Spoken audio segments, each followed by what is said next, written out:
So as was already stated, my name's Giana. I'm an addict. Hi, Giana. I just want to take a moment of silence. I know we're kind of at a rowdy point in the evening, so just to center myself and to center the atmosphere of the room.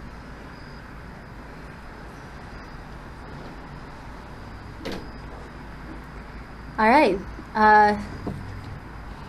When I was trying to think about what the hell I was going to say, I at least know that all stories have a beginning, and so I'm just going to start there. I think it's important to tell you guys a little bit about where I come from and what that has meant for me in my recovery and my growth as a person and my identity and shit like that. So I come from an abusive household. I've only been able to say that because of recovery. Before then, there were a lot of excuses made. And so I grew up in an environment where I very much identified with chaos and violence. I felt more closer to cruelty than I ever did to anything that was good. And so when you already are set in your way in life at 8, 9, 10 years old, where you just know that you're a bad person, you're inclined to bad things, there's a lot then that follows that you don't quite understand as a kid. And so for me, I did a lot of stealing, a lot of lying, a lot of manipulation. Even then I was very good at it, to get what I wanted, because I so lived in an environment where I never got what I wanted, no matter what the fuck it was. That also set me up for a little bit of a victim complex. And so I went through life feeling like I was victimized by people who didn't love me in the ways that I wanted. And unfortunately, because of my environment, I attracted a lot of people who didn't. And so as I grew up, there were two things that I at least knew were true about myself. And one was that I liked the way doing bad things made me feel. And the other was that I wasn't a good person. And so as I approached high school, ironically, I actually was in Snowball, which some of you know is anti-drug, anti-alcohol programming. I was like an advocate for that stuff. And I really believed like whatever Kool-Aid they were selling, which is the right thing. But at the time, I did it because I grew up with Christian parents. And so that's what I believed it was, to have ethics, not to believe in them, but to promote them anyways. And so by the time I got to college, I was breaking away and I was enjoying what being an adult woman was like. And so I was very careless with my body and with my person. And the things that resulted then sort of started pushing me more towards my drug of choice. And a lot of people I respect don't say their drug of choice. And I think that there's good reasons for that. But I will talk a little bit about mine specifically because it's central to my story. So by the time I was a junior in college, I already started kind of escalating that way. I got attached to a wrong crowd. But like I said, I had a penchant for cruelty and for being that way. And so as much as I wanted to pretend like I was a good person, all signs pointed toward the other way. And so eventually I started hanging out with people, who were doing all sorts of things. And I ended up being the only person in my group of friends that was doing heroin. And eventually I lost all of those friends. And eventually I lost all the people, that I cared about, that pretended to care about me, that I pretended to care about. And I worked the streets for it. And I did a lot of things that, again, I felt like I had told myself a story all of my life. Like, here's this memory, and this just reinforces what I already know. And so all the choices I made were part of that. And to me, they were part of a pattern, and the pattern was still telling me that I wasn't worth nothing. I clearly, am not supposed to be here. I'm a child born out of abuse. I shouldn't be here. And so by the time I was sick enough and I was stuck in a hospital and went to rehab, it was because I was dying.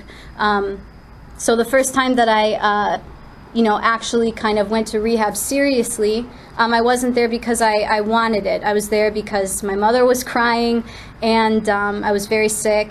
And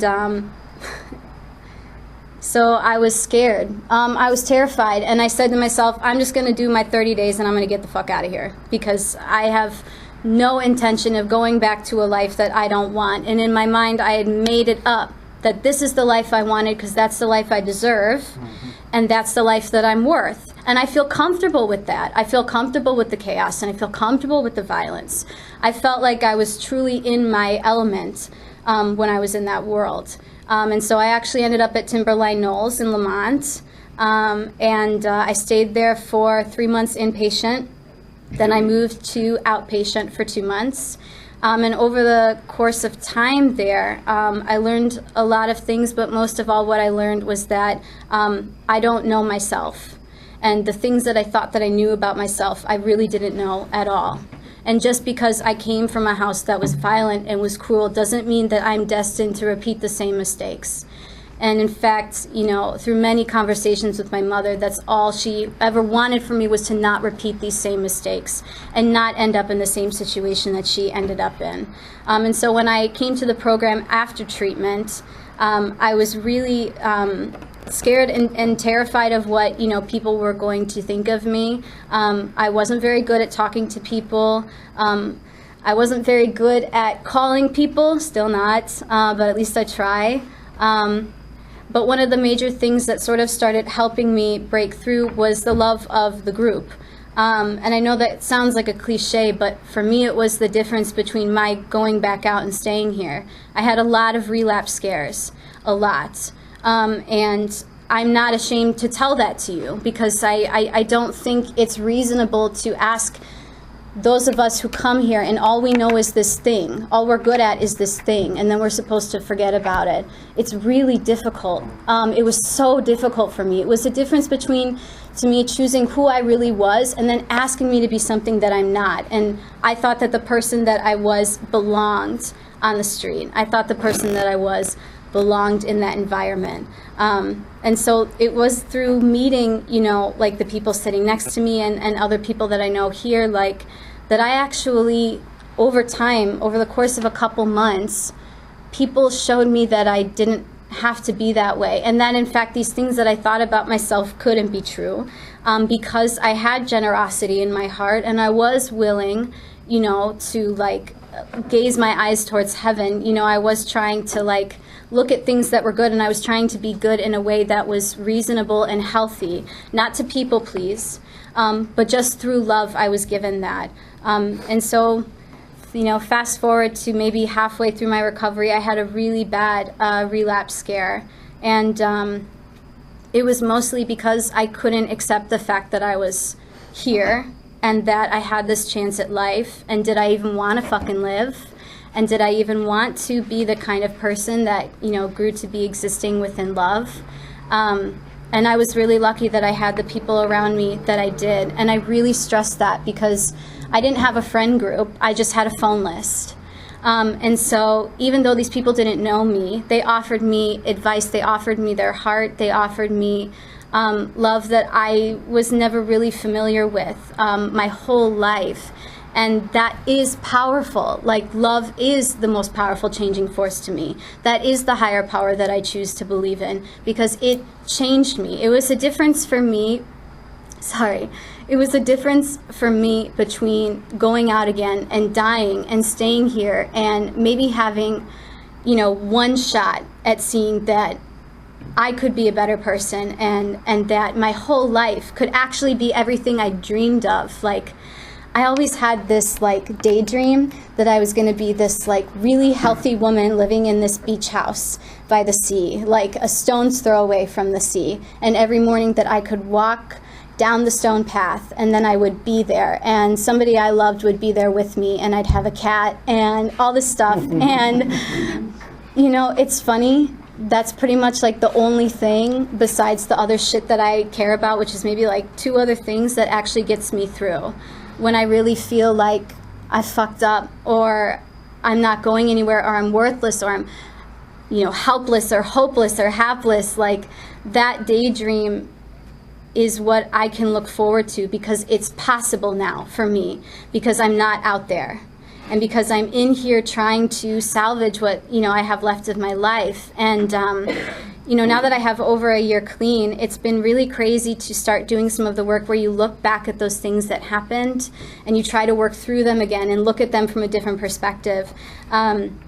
And I have to tell you, like, some of the things that really have helped me the most in this program are, of course, reaching out, like I said. But when I started working the steps, not just trying to get through them, my sponsor was, like, so serious about working these steps through and doing whatever I could to make sure that they were honest.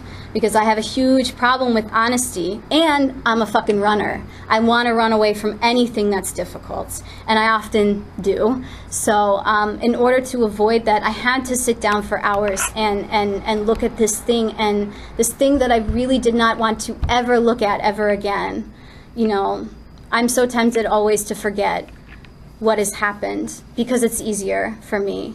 But the more that I am forced to stay and look at it, the more that I glean from it, the more I can see how I can choose a different path. When I first got here, the phrase that also helped me a lot was that I can use today, but I don't have to. Because for some reason, I felt like I had to. I felt like I had to go back out there. I felt like I had to see it through. I felt like I had to die before I would turn 25 years old. And I didn't have to. And so when that was made known to me too, not the whole world opened up, I wouldn't say, but I would say 2 or 3 choices opened up, and that might as well have been the whole fucking world opening up, because before I only had one, and that was to go back out. And so by the time I worked my first step and it came to the higher power, then I was confronted again with, do I want to be in this program? Because I feel like this program is pressuring me to choose religion, and I don't believe in religion. And so what am I supposed to do? And so for weeks, I was deliberating, like, I don't want to do this. I don't believe in this. I don't want to look at this. I don't want there to believe, I don't want to believe there is a good force that cares about me. I don't want to believe there's a good force that could help me. And then that's when I realized that there is a force of good that cares about me and has consistently been there for me, and it's the love of the group. And the love in my life, like, the one good thing that came out of my household was the connection that my mother and I have.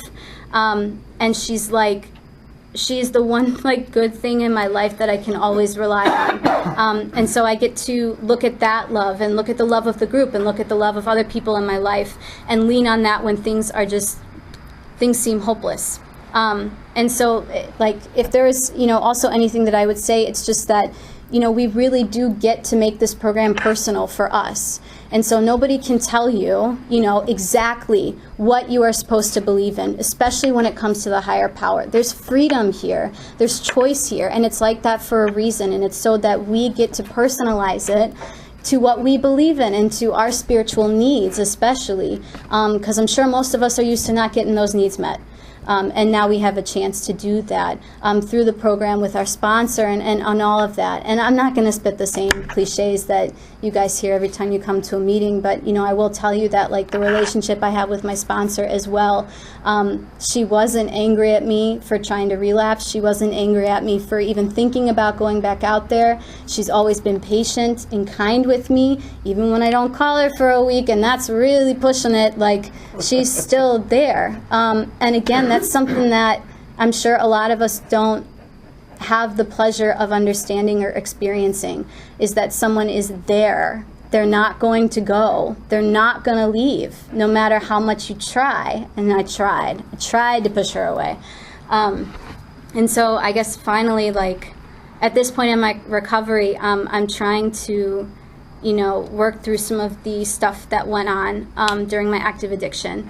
And if I can tell you at least one thing, because it's just like a big fucking mess of images and memories and foggy things that I don't quite understand, but, I can at least see that, like, even though I went through my whole life acting like I was the victim of that situation, and I feel compelled to take responsibility for the things that I did and the choices that I made at that time, it really was not my fault.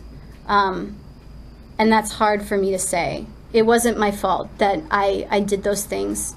And I thought that I was doing the best thing for myself. And as long as I live in that guilt and that shame, as long as I don't try to tether myself to something real, something healthy, something good, I will always go back to the things that I'm comfortable with, as long as I don't set a new pattern. And so I'm lucky in that I feel like my pattern was pretty much set by the time I got here, and that I come here and I try to be present, and I try to listen, I try to take notes, whatever, because literally I feel like meetings are just one of those things where anything can stick if you're open to receive it. You have to be open to receive it, though. And there were a lot of times I walked in here and I wasn't open to receive it, and that's fine too. I guess what I'm saying is this is not a straightforward thing, and it's not a straightforward process, and the path is not a straight line. And there's been so many times where I've strayed, and that ended up being a good thing. Whatever path that I thought I should be walking on, I was always wrong. Whatever I thought was my future, I was always wrong about that too. And so they say let go and let God in here, but I just say fucking let go. Because as long as I keep in mind to do that, I know that these things can't hurt me. I know that memories can't hurt me. I know that memories can't, creep up from under my bed in the night and hurt me. But despite that, I really do feel like without this program, I wouldn't be here. And it took me a long time to want to be here. And I think that's just something each person has to decide for themselves when you get here. Because if you can figure that out, whether or not you want to be alive, whether or not you want to be better, it's a lot easier when you push forward. Because the decisions you make, at least you know. And for me, that's a comfort to know that even on the days where, these things do come up, and I will never be able to escape these things that I did. But I can at least call somebody who cares about me in a real way, in a real fucking way. Not just because I'm going to give them a bag later, but because I'm their friend and they're mine, and they have the kind of love that is good, and that has kind of spread in my life like a healing balm. And so, I would just say, like, for me, baseline, like, the fact that I didn't even want to be here originally, and the fact that slowly over time now I don't even want anything else, that to me just shows the fucking miracle of the program. I didn't even want to be here. I didn't want to get better. I wasn't convinced that this was going to work for me. I definitely thought I was special, and it wasn't even about the program knocking me down and telling me I wasn't special. It was about showing me people who had it worse than me and came out the other side and were so fucking happy that they did.